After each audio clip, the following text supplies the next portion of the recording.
J'ai fini ma thèse en 2012 et je voulais créer une entreprise. J'ai rencontré Shakib Garbi, directeur général du CITC dans le salon Créer, qui m'a orienté vers Aura Technologies. J'ai apprécié vraiment ma collaboration avec le CITC parce qu'ils m'ont aidé d'abord à réaliser les premiers prototypes pour faire nos tests chez les premiers prospects, mais aussi sur des technologies qu'on ne connaissait pas. Donc moi je viens du monde de l'informatique et là en fait c'était le monde du hardware, le monde des capteurs. Et donc ça nous a permis très vite de sortir notre premier MVP. Je m'appelle Régis Savant. Mon projet est une application qui raconte le paysage et les richesses qui s'y trouvent. Grâce au CITC, j'ai pu trouver au moins les contacts, me rassurer sur le projet et la possibilité de trouver les compétences qui manquaient. Donc ce qu'il y a d'intéressant, c'est que pour monter un projet, même ambitieux, même compliqué technologiquement, grâce à le CITC, mais surtout tous les services que j'ai pu trouver grâce au CITC, j'ai pu voir tout ce qui me manquait. Pour développer notre produit, nous nous sommes heurtés à des problématiques comme le manque de connaissances techniques et matérielles pour y arriver. Donc c'est très naturellement que nous nous sommes tournés vers le CITC pour nous accompagner. Donc l'avantage de travailler avec le CITC, c'est finalement de bénéficier de cet accompagnement adapté, d'un suivi régulier, donc de l'étude de faisabilité à la réalisation du prototype. Donc ils peuvent en fait intervenir à tous les niveaux et donc nous apporter une solution globale à nos problématiques rencontrées. Et puis en tant que porteur de projet, ça nous permet à nous en fait d'avancer plus sereinement et plus tranquillement dans notre projet. Olivier Trizac, je suis gérant de la société SRCM, qui est une entreprise de menuiserie et d'agencement qui est basée à Cambrai. Ce qui m'a plu, c'est la capacité, déjà l'énergie qui se dégageait de ce groupe de personnes travaillant sur un seul et même projet, qui est notamment les nouvelles technologies, tout ce qui est sans contact. Et j'y ai vu la capacité qu'il y avait à valoriser nos meubles et notre savoir-faire en mettant un peu d'intelligence et de connexion dans tout ce qui peut être inerte en termes de mobilier, etc.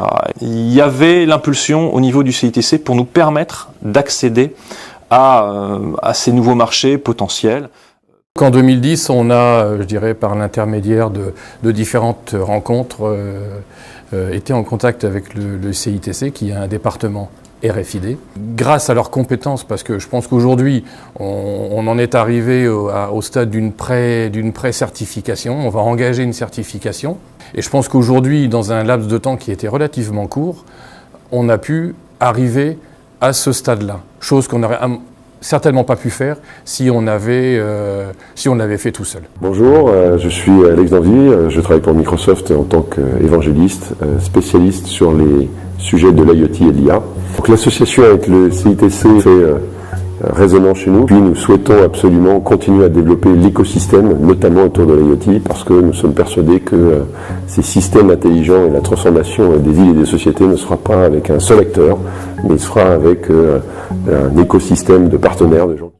Bonjour, je suis Nathalie Roland, professeure à Polytech Lille et directrice de l'IRSICA. Nous avons des collaborations variées et fructueuses avec le CITC. À titre d'exemple, le CITC nous a soutenus lors de l'organisation de la conférence internationale Radar 2014. Le CITC nous soutient aussi dans le cadre de la thèse d'Amal Abadi qui concerne les nouvelles technologies sans contact pour le suivi de grands édifices dans le domaine du génie civil. Et nous avons réalisé un démonstrateur pour valider nos résultats théoriques. Au Centre Arts et Métiers ParisTech de Lille, nous développons le concept d'usine agile avec le Centre d'innovation des technologies sans contact CITC RFID. La mutualisation de moyens avec le CITC nous permet, à travers les partenariats industriels que nous avons en région, industriels et de recherche, d'avoir développé ce prototype d'usine agile au sein du centre de Lille, nous permet aussi de faire des liens entre le CITC qui a une compétence dans le domaine et des entreprises qui ont ces besoins de traçabilité RFID, qui ont des problèmes spécifiques auxquels le CITC peut répondre. J'étais en contact avec Shakib Garbi pour prendre des renseignements sur les technologies sans contact, puisqu'on a un projet d'automatisation des prêts à la bibliothèque municipale de Lille. Et je lui ai parlé incidemment de cette idée. De faire écouter de la musique pendant l'exposition. Et c'est lui qui a pensé à utiliser la technologie NFC pour permettre aux gens, avec l'aide d'un téléphone portable qu'on leur prête à l'accueil, d'écouter la musique en toute sérénité en visitant l'exposition. Et on peut avoir plusieurs personnes qui sont à des stades différents de la visite. Pour les gens du CITC, ça avait l'air d'être très simple à mettre en place. Je suis Raouti Chéhi, je suis le directeur général de Ratechnologie. Moi j'ai toujours été fan de ce que faisait CITC. Ce qui nous a vraiment intéressé, c'est qu'aujourd'hui CITC a un niveau d'expertise qui est excellent et qui permet de répondre technologiquement à un grand nombre d'enjeux, et notamment les enjeux des domiciles de chacun demain. C'est améliorer le quotidien des gens par l'utilisation des nouvelles technologies, et c'est un peu ça qu'on essaie de promouvoir ici.